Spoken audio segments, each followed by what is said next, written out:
জেলা পর্যায়ে সুলভ মূল্যে দুধ, ডিম ও মুরগির মাংস সহ খাদ্য বিক্রি শুরু। চাঁদাবাজি ইস্যুতে সড়কমন্ত্রীর বক্তব্যের নিন্দা জামায়াতের। জামায়াতের শহীদ মিনারে শ্রদ্ধা নিয়ে বিতর্ক এড়াতে বললেন মুক্তিযুদ্ধ বিষয়ক প্রতিমন্ত্রী ইশরাক।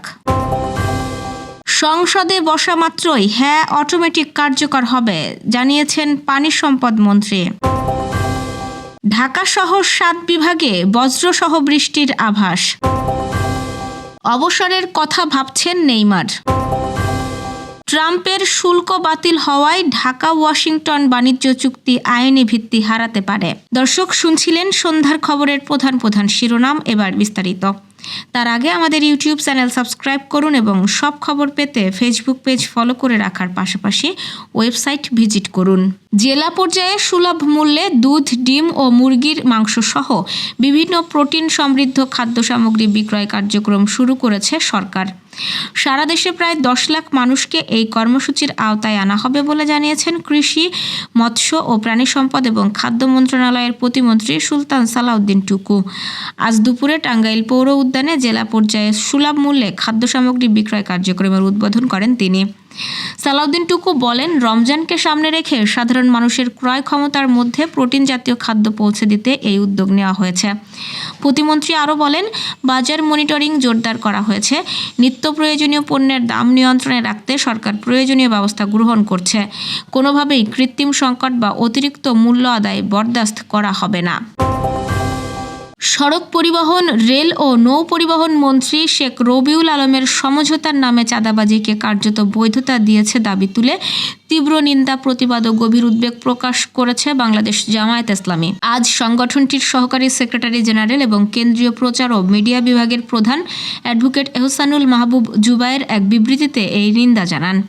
বিবৃতিতে তিনি বলেন, সম্প্রতি সড়ক পরিবহন, রেল ও নৌ পরিবহন মন্ত্রী শেখ রবিউল আলম সমঝোতার নামে চাঁদাবাজিকে কার্যত বৈধতা দিয়েছেন।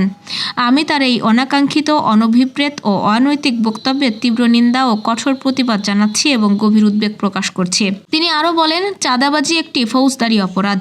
এটি সমাজ, অর্থনীতি ও আইনের শাসনের জন্য মারাত্মক হুমকি। একজন দায়িত্বশীল মন্ত্রীর বক্তব্য যদি এমন কোনো বার্তা পাওয়া যায় যে অবৈধ অর্থ আদায় বা অনৈতিক সমঝোতা গ্রহণযোগ্যতা বাড়ে, তাহলে তা রাষ্ট্রের জন্য কলঙ্ক। রাষ্ট্রের এমন বৈধতা দান অপরাধীকে চাঁদাবাজির মতো আরও অনেক অপরাধ করতে উৎসাহিত করবে। এতে রাষ্ট্রের আইন শৃঙ্খলা ব্যবস্থা ভেঙে পড়বে। জনগণ ন্যায় বিচার, স্বচ্ছতা ও জবাবদিহিতা থেকে বঞ্চিত হবে। মহান শহীদ দিবস ও আন্তর্জাতিক মাতৃভাষা দিবসের পবিত্র ক্ষণে কেন্দ্রীয় শহীদ মিনারে বাংলাদেশ জামায়াতে ইসলামীর প্রথমবার শ্রদ্ধা জানানোকে কেন্দ্র করে সৃষ্ট বিতর্ক এড়ানোর আহ্বান জানিয়েছেন মুক্তিযুদ্ধ বিষয়ক প্রতিমন্ত্রী ইশরাক হোসেন। শহীদ মিনারে পুষ্পস্তবক অর্পণ শেষে সাংবাদিকদের সঙ্গে আলাপকালে তিনি এই মন্তব্য করেন। ইশরাক হোসেন বলেন, অতীতের বিভেদ ভুলে জাতিকে ঐক্যবদ্ধ করার মাধ্যমেই মুক্তিযুদ্ধের আসল উদ্দেশ্য সফল করা সম্ভব। জামায়াতে ইসলামীর অবস্থান ও ক্ষমা চাওয়ার বিষয়টি উল্লেখ করে প্রতিমন্ত্রী বলেন, যে কারণেই হোক দেশে এবং দেশের বাইরে গিয়ে তারা তাদের অবস্থান নিয়ে ক্ষমা চেয়েছে। যদিও তাদের ক্ষমা চাওয়ার ভাষাটা অনেকের পছন্দ নাও হতে পারে, কিন্তু প্রশ্ন হলো, আমরা কি এখনও এই বিভেদকে আঁকড়ে ধরে রাখব? আমরা কি জাতিকে আবারও বিভক্ত করে ধ্বংসের দিকে নিয়ে যাব, ঠিক যেভাবে আওয়ামী লীগ নিয়ে গিয়েছিল? বিভাজনের রাজনীতি দেশের জন্য কখনোই কল্যাণ বয়ে আনে না এবং অতীতের ভুল থেকে শিক্ষা নেওয়া জরুরি। উল্লেখ করে ইশরাক হোসেন বলেন, জাতীয় সংকট নিরসনের সব পক্ষকে এক হওয়া দরকার। তিনি আহ্বান জানিয়ে বলেন, আমাদের সামনে এখন বড় চ্যালেঞ্জ হলো ঐক্যবদ্ধ হয়ে দেশের বর্তমান সংকটগুলোকে মোকাবেলা করা। বিভেদ নয়, বরং ঐক্যই ছিল আমাদের মহান মুক্তিযুদ্ধের আসল উদ্দেশ্য। গণভোটে হ্যাঁ জয়যুক্ত হয়েছে। খুব স্বাভাবিক কারণেই পার্লামেন্টে বিলটা রেইজ হবে। হ্যাঁ এর শপথে কোনো প্রয়োজন নেই, হ্যাঁ অটোমেটিক কার্যকর হবে। এটাই জুলাই সনদ, এমনটাই জানিয়েছে পানি সম্পদ মন্ত্রী ও বিএনপির যুগ্ম মহাসচিব শহীদউদ্দিন চৌধুরী অ্যানি। আজ সকালে লক্ষ্মীপুর কেন্দ্রীয় শহীদ মিনারে ভাষা শহীদদের প্রতি শ্রদ্ধাঞ্জলি নিবেদন শেষে সাংবাদিকদের দেওয়া বক্তব্যে তিনি কথা জানান। অ্যানি চৌধুরী বলেন, যেখানে না ভোট হয়েছে, যেথায় না ভোট অনুযায়ী পার্লামেন্ট রেইজ হবে, আলোচনা হবে, নির্ধারিত হবে না সেটা কিভাবে হবে।